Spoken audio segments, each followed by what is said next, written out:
सर्वे में पूछा गया सवाल, आपके लिए सबसे बड़ा विषय क्या है, सबसे बड़ा मुद्दा आपके लिए क्या है? तो बेरोजगारी 21% लोगों ने कहा, विकास 17%, महंगाई 19% लोगों ने महंगाई को बड़ा इशू बताया।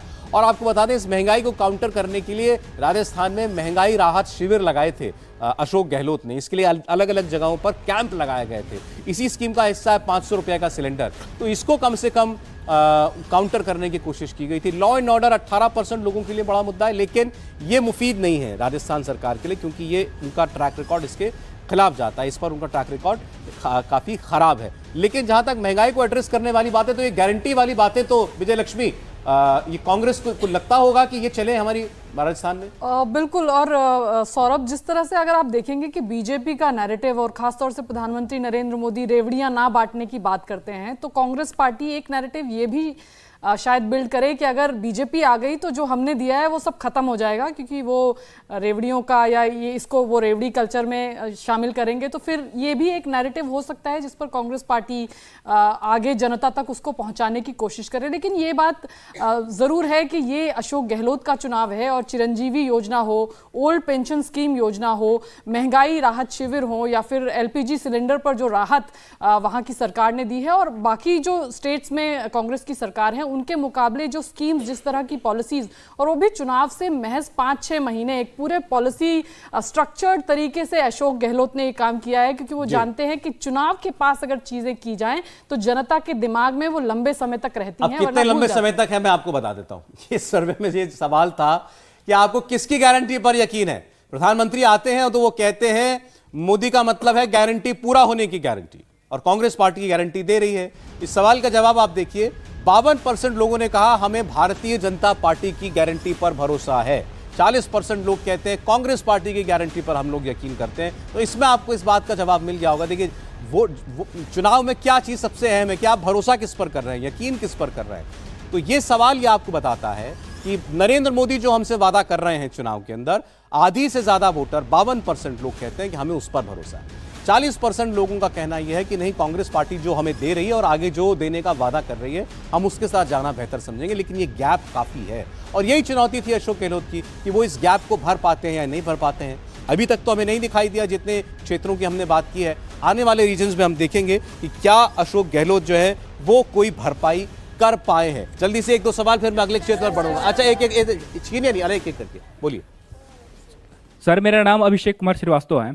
मैं वरिष्ठ पत्रकार महोदय से सवाल करना चाहता हूं। कौन से? सब वरिष्ठ हैं? नहीं, ये राइट से 2 नंबर। राहुल जी, राहुल जी बोले। राहुल जी से मैं सवाल करना चाहता हूं ये कि राजस्थान पूर्वी नहर परियोजना राजस्थान की राजनीति को किस प्रकार प्रभावित कर सकती है? देखिए, ये एक ऐसी योजना है जिसपे गहलोत बार बार बात कर रहे हैं, और इसलिए बात कर रहे हैं क्योंकि वो ये कहते हैं कि ये योजना जो है वो केंद्र के कारण नहीं बन पा रही है। और मैं ये मानता हूं कि एक बड़ा मुद्दा बन सकता है, क्योंकि ये लगभग 83 सीटें ऐसी राजस्थान की हैं जो इस नहर परियोजना से इफेक्ट होती हैं। तो ये एक बड़ा मुद्दा है राजस्थान के लिए। Eastern Rajasthan canal project. तो ये इफेक्ट करती है 83 सीटों को, और ये एक बड़ा मुद्दा बन सकता है। लेकिन उससे पहले एक सवाल आया था महिलाओं के प्रति अपराध का। मैं ये मानता हूँ, क्योंकि मैं राजस्थान काफ़ी जाता रहता हूँ, और ये मैं मानता हूँ कि महिलाओं में ये एक राजस्थान में बहुत बड़ा मुद्दा है, और ये जो है महिलाओं के किस तरह से महिलाएं वोट करेंगी इसको इफेक्ट करेगा। अच्छा, ये आपने उसका क्लियर कर दिया। अब ये जो दूसरा नहर वाला मुद्दा है, आपने भी बताया 83 सीटों पर 83 सीटें ऐसी हैं जहां पर रहने वाले लोगों के लिए बड़ा प्रोमिनेंट मुद्दा है। अब इसका वादा तो किया था वसुंधरा राजे की सरकार ने, उसके बाद भी ये काम क्यों नहीं हो पाया? मतलब आज इनकी राजनीति क्या चल रही है? गहलोत तो ये कहते हैं कि केंद्र जो है वो इस परियोजना को रोक रहा है। अब ये राजनीति है आपस की कि ये इसकी सच्चाई क्या है, ये देखने वाली बात। लेकिन ये बड़ा मुद्दा, ये बड़ा मुद्दा। चलें, एक सवाल और बताएं। ये सबसे पीछे दे दिए, सबसे पीछे। नमस्कार सर, मेरा नाम डोना भारती है। मेरा सवाल आप सभी से है, ये है कि कोटा में से आए दिन ये खबर आती है कि बच्चे सुसाइड कर रहे हैं। क्या सरकार इस पर कभी एक्शन लेगी? ये कभी रुकेगा या नहीं? संजीव जी।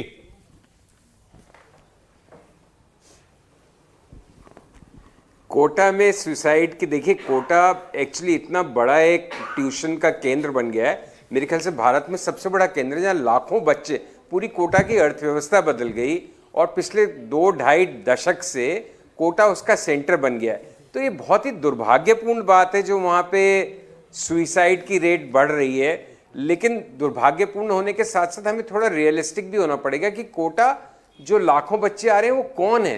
कोटा लाखों बच्चे वो आ रहे हैं जो आईआईटी में जाना चाह रहे हैं, एमबीबीएस में जाना चाह रहे हैं, कॉम्पिटिटिव एग्जाम्स क्लियर करना चाह रहे हैं, जो ऑलरेडी एक बहुत जबरदस्त कॉम्पिटिटिव प्रेशर में है, जो बहुत प्रतिस्पर्धा की दुनिया में उन्होंने स्वयं को रख लिया है। उनके अभिभावकों की तरफ से, कोचिंग इंस्टीट्यूशंस की तरफ से, पीयर ग्रुप की तरफ से किस तरह का दबाव होता होगा, और कच्ची उम्र के लोग हैं, तो शायद जिस तरह की एक काउंसलिंग या हाथ पकड़ना या ढाढ़स बनाना या ये समझाना बच्चों को कि भाई ये करियर की दौड़ बहुत महत्वपूर्ण है, लेकिन ये सब कुछ नहीं है, जीवन मरण का प्रश्न नहीं है, वहां पे कहीं ना कहीं कोटा लैक कर रहा है। इसको हमें एक मानवीय समस्या की तरह लेना पड़ेगा। इसमें कोई सरकार या इसकी उसकी बात राजनीति करने का कोई भी प्रसंग मेरे हिसाब से समझ में नहीं आता मुझे उसका लॉजिक।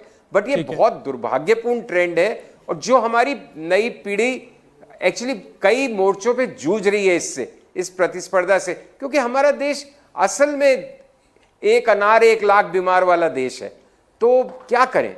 तो ठीक है वो सर, जो दबाव नहीं झेल पा रहा बच्चा, कहीं ना कहीं पिछड़ाव महसूस कर रहा है, वो इस तरह का कदम उठा रहा है। सर दबाव तो देखिए अभी नेता भी बहुत महसूस कर रहे हैं, सब लोग, हो सकता है कुछ दर्शक भी महसूस कर रहे हो, कांग्रेस के सपोर्टर जो होंगे ये आगे बढ़ेंगे कि नहीं बढ़ेंगे, ये 45 से नंबर बढ़ेगा कि नहीं बढ़ेगा, पेट भरे हुए हैं। बीजेपी वाले सोच रहे होंगे 100 के उनके पास जीवन- पहुंचेंगे कि नहीं पहुंचेंगे।